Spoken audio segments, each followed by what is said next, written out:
I'd like to preface this by saying that I live a pretty "straight edge" lifestyle.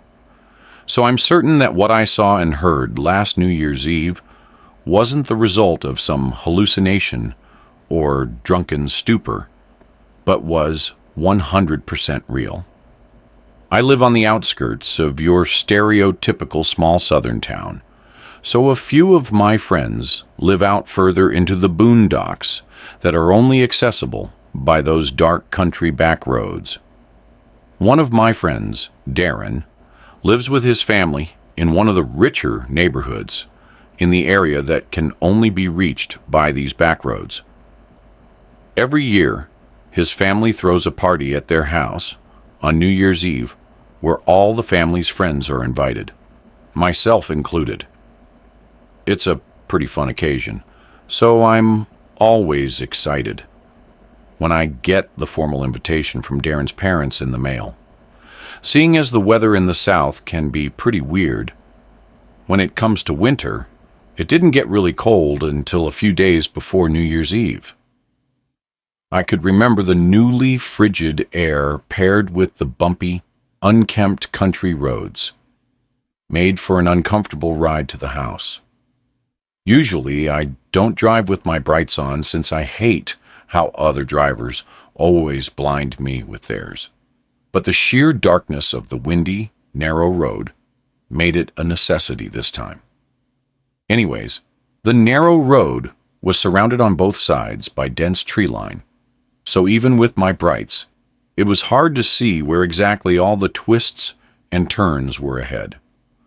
Notably, there aren't any other houses between the turnoff to the road and Darren's neighborhood, except for a lone shack that seemed like it had been abandoned for years, though I could sometimes see lights on inside whenever I passed this way.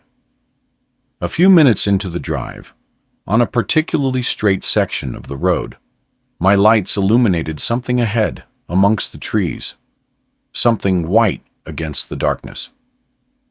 As I neared, I could see it was the shape of a person standing all alone on the side of the road. They weren't moving or hiding, just standing completely still with their back to the trees. It was a woman, evidently wearing a white dress or gown of some sort, not at all appropriate for the cold. I didn't turn my brights off out of caution, so I couldn't really make out any specific details in the reflective glare of the white dress as I passed her. I was thanking my lucky stars that she didn't step out in the middle of the road, causing me to stop. But then I started to wonder if maybe I should have stopped to see if she needed some help. Perhaps she was another guest, trying to get to Darren's party, but it wasn't until I looked back in my mirror to see, in the red glare of my rear lights, that the woman had turned her body to follow me, still frozen in that one spot. It was definitely creepy, and in that moment I was glad I'm not the greatest example of a good Samaritan. No way was that a fellow party guest. I arrived at the party without any further incident, around 8 p.m., parking in the gravel circle amongst the dozen or so other cars outside Darren's house, which situated in a large clearing in the surrounding forest, just like all the other spaced-out houses in the neighborhood. The festivities went on until we had watched both the ball drop in New York as well as our own time zone's clock, striking 12, after which everyone slowly started to clear out. I stayed behind a bit to help clean up as I usually did, since I was one of the closer friends of Darren's family. And by the time I myself left, my car was the only one left at the front of the house. When I got in and started it up, I got a low tire pressure light. My car is an older model, so it didn't give me exact details as to which tire was low or how many had the issue. Before I freaked out, I remembered that this sort of thing always happens with my tires when the weather first turned cold after a long warm period. I figured I'd be able to make it home okay. But before I drove off, I remembered that woman I had seen on my way there. Was she still out there somewhere? Had anyone else come across her?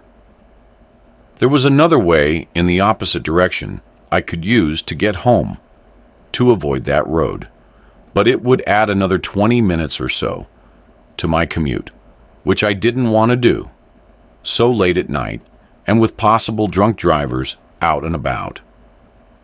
I figured I'd just suck it up and just go back the way I came. I really wish I didn't. Not even a few minutes out on that same dark back road, I could feel something was different with my tires. I could hear it too. It sounded like bare metal scraping against the road. Slowly, my car came to a dead stop. Shit, I muttered. This was a different situation entirely. All that was going through my head was, did my tires fall off? Against my better judgment, I had to get out of the car to see what was wrong. Stupidly, I turned the engine off and shut the door. The car's lights turned off automatically, and I was plunged into the deep darkness of the surrounding forest. With my phone flashlight, I scanned each of my tires. My heart sank as each and every one of them had been ripped to shreds, as if they were torn apart by the claws of some animal. I could have reasoned that if one had a large puncture in it, the bumpy road could have caused even more damage. But all 4 tires? This was deliberate. But no, I thought. Could it have been? I stood around hopelessly. No one would be out at such an hour on this road, even on New Year's Eve. I'd have to call a towing service or for someone to come and get me. But of course, there was no phone service this deep into the boonies. But just as I was about to get back into the car, the gentle wind died down. The barren tree branches stopped swaying, and even the wildlife that was still out this time of year went quiet. I froze. I had never heard such silence before. It was as if time had stopped for a minute before I heard the sickening sound of a twig snap somewhere within the trees. Something was moving around. I instantly shut the light from my phone off, leaving complete darkness. Leaves on the ground continued to rustle, as if someone was stalking through the forest. Was it a squirrel? A deer? This was the type of silence of prey when a predator was nearby. And then I heard, "I see you." My stomach dropped. All the air was sucked out of my body. I couldn't even scream. It was a woman's voice, soft and quiet, coming from the pitch-black darkness of the tree line, not 15 feet away. It was said without malice, which somehow made it even freakier. In that moment, all I wanted to do was just shrivel up onto the ground and die. And then I heard, "Can you see me?" It wasn't until I heard the voice again that my fight or flight response kicked in, but I was disoriented, standing there in the darkness. I had to turn my phone light back on if I wanted to see which direction I wanted to flee. I aimed the flashlight directly in front of me, and standing at the edge of the tree line was the woman in the white gown, this time her features visible. The gown was dirty, covered in dark stains. She was deathly pale, skinny as a rail, and her disheveled gray hair fell down to her elbows. But her face was almost indescribable, grotesque, as if she were missing half of her jaw. Yet it seemed as though she were trying to grin at me. In my indecisive horror, I had the flashlight trained on her for a few moments before I hauled ass down the road back towards Darren's house. That shack I had mentioned earlier was closer to my current position down the opposite direction. But what if this woman was the one who actually lived there? I don't know if that was a rational thought made in the spur of the moment, but I had no time to wonder. As I sprinted down the road, I could hear the snapping of twigs and rustling of leaves behind me. She was chasing me, but I was quickly able to lose her with such a massive rush of adrenaline. I made it back to Darren's house, ignoring the rest of the neighborhood, and I pounded on the door, pleading for the door to open up. His mother answered the door and quickly ushered me inside, seeing how shaken up I was, where I explained everything to her, along with Darren and his father. They were sympathetic, offering to let me stay the night there while they called the police and the towing service, which I gladly accepted before even contacting my own family. The police said they would search the area around the road that night, and that I could come get my car back and make a statement the next day. But all I wanted to do for now was put that night behind me and fade to sleep in the guest bedroom. But I soon found out that night wasn't over. I awoke from my sleep to the sound of a light tap from the second-story window. I looked at the digital clock on the nightstand. I remember the time exactly 3:14 a.m. Of course, none of the windows in the room had blinds. I didn't dare look out until I heard the muffled voice from outside, the same voice saying, "I see you." The woman was still out there. She had chased me all the way here, and now she was throwing rocks to get my attention.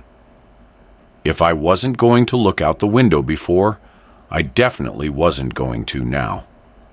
I wasn't going to leave my spot in that bed or fall asleep until morning. When the sun rose and Darren's family woke up, the woman was gone, thankfully. I told them what else happened, and we all looked outside together before the police showed up. In the yard, about where I had heard the voice coming from, Darren's father found a large, rusty knife that didn't belong to the family, presumably what the woman had used when slashing my tires. But that also meant she had followed my car there to the party at the beginning of the night, and specifically targeted me when everyone else was inside during the festivities. Darren's parents called and asked the other party guests if they had seen anything suspicious the night before, and one of their friends said they had seen someone in a white dress walking around outside from the window, but thought nothing of it, seeing as how people were coming and going all night. When I gave the police my statement, I told them to check around that shack on the road here, as I had a hunch that woman had something to do with it. They eventually did, and updated me that they found no one living there. There was dead, gutted wildlife sprawled all around the surrounding woods. That woman I saw was never found, which of course raises a bunch of questions. The scariest ones to me, though, are how she was able to track me down so quickly once I left the party, and if she was missing so much of her face, how was she able to pronounce those words so clearly? Despite what happened, I'll still be going to Darren's house for New Year's Eve again this year, but this time I'll make sure to carpool and take the long way around.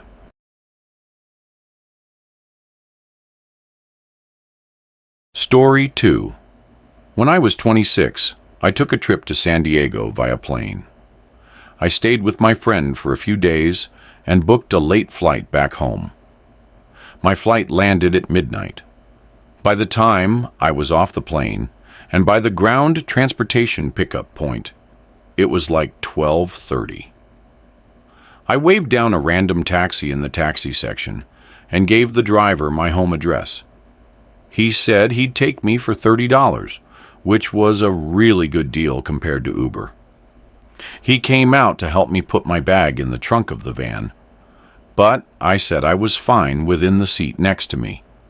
So he lifted my bag onto the seat on the left side behind him. I was sitting diagonal from him. He got back in the car and pulled up the directions to my apartment, and we were on our way. My, at the time, apartment was about a half-hour drive from the airport with no traffic. At this hour, there was obviously no traffic. We got right on the highway, and we were moving fast. I caught the driver's eyes staring at me through the mirror on 2 separate occasions, and on the second time, he spoke. He asked where I was coming from. I said San Diego.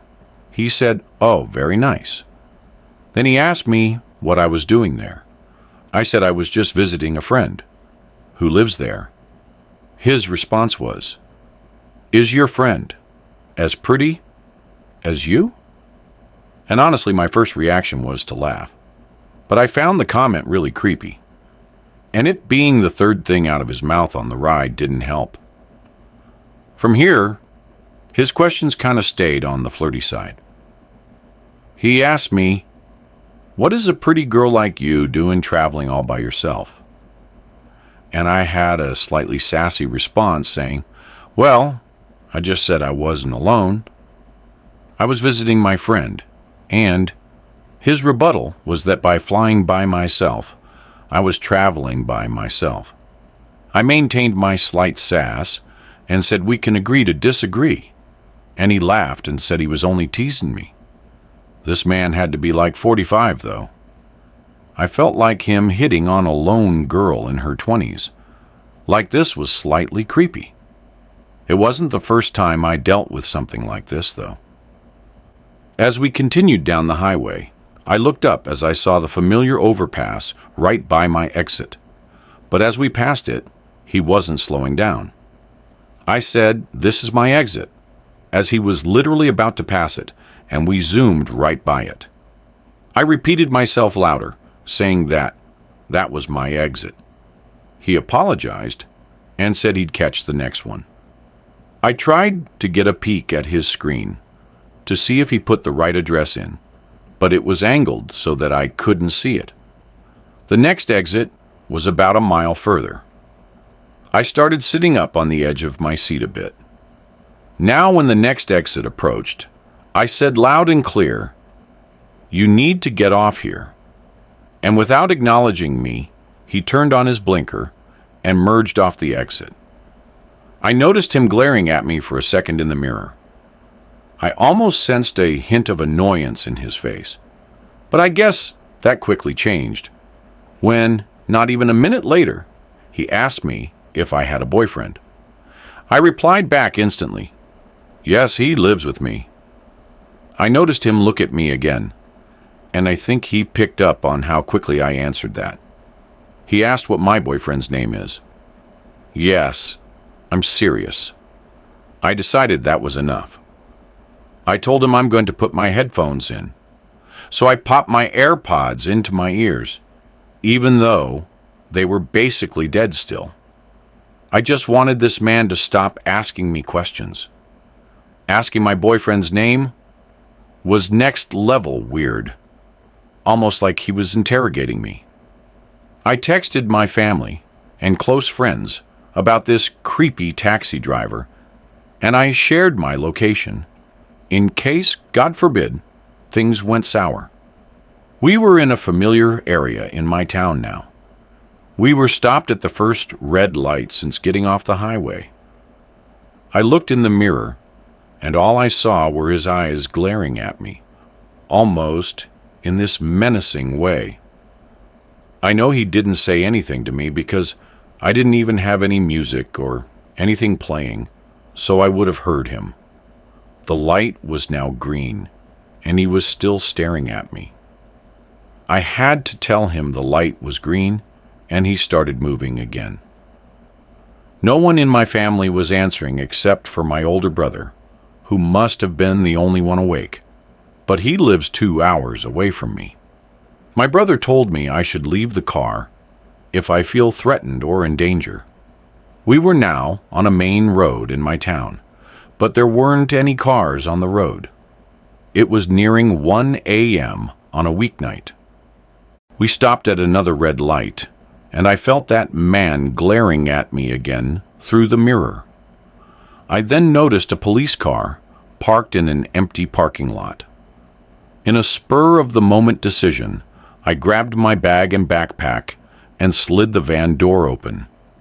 The man started yelling at me, "What are you doing?" And he tried closing the door with the power button in the front. But I forced it open, and the second the door was opened wide enough for me to fit out, I booked it toward the police car. Instead of getting out of the car and chasing me for my money, he just kept driving, which already was a huge red flag. When I saw him driving away, I stopped running and brought my pace down to a quick walk to the police car. The officer in the car noticed me as I saw him look up and roll down his window. I told him that the taxi driver who was driving me was giving me really bad vibes, and I left for my own safety. I asked the cop if he could give me a ride home, and thankfully he said hop in the back seat. Being a scared female obviously helped, but do I think you should be going up to cops, asking them to be your free taxi service? Absolutely not. By the time I was in the car, that taxi was already long gone. The cop drove me home, and we were there in about 5 to 10 minutes. I let myself in and didn't even bother unpacking. I went straight to brush my teeth and crash into bed. It seemed just as I got into bed, though, there was a knock at the front door of my apartment. What if it was the taxi driver? He had my address after all. What if he came for his money, or worse? The knocks persisted for a few minutes, then it went silent for a few minutes, and then there were more knocks. Obviously, I never left my room. I didn't want to be anywhere near the front door. The door was locked, and that's what mattered. Eventually, the knocks stopped, and I drifted away to sleep. The next day, I was back to work. I had a slightly later shift, luckily, so I didn't have to get up too early. While I was at work, though, I got a call from my next-door neighbor, George. He said that my dad was there before, trying to get into my apartment to drop something off, but he didn't have a key. George was calling to confirm that I was in fact expecting my dad, and I said no, I hadn't heard from him. George said he didn't see him actually leave anything, though. He was just checking through the windows, which caught his attention. I thanked him and then called my dad. And as I was expecting, my dad said he was at work and had not stopped by my house. I took this time to explain the entire taxi driver situation to my dad again, but over the phone. This time, he wanted me to come home for a few nights, and I said I would. I just need to go home and pack my things up first. After work, I got home around 9 p.m. I finished up my laundry from the night before and packed a bag with some clothes and my work stuff for the next few days. Something in my apartment felt off, though.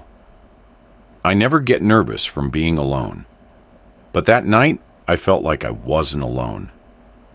Deep down, I felt like it was because the whole taxi driver situation made me uncomfortable.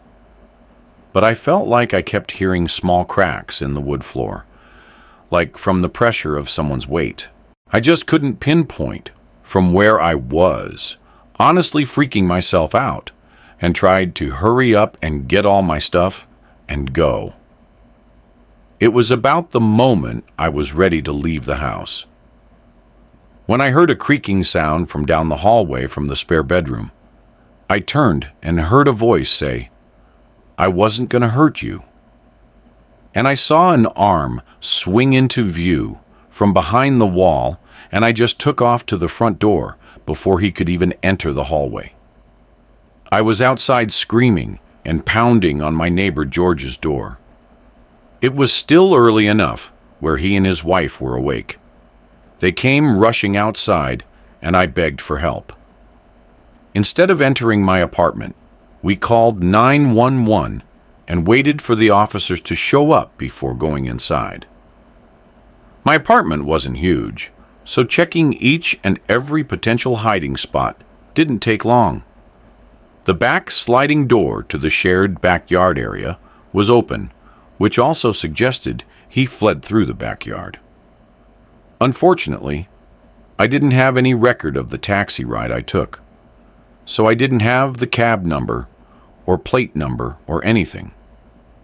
I could only describe it as a yellow minivan and give the description of the man.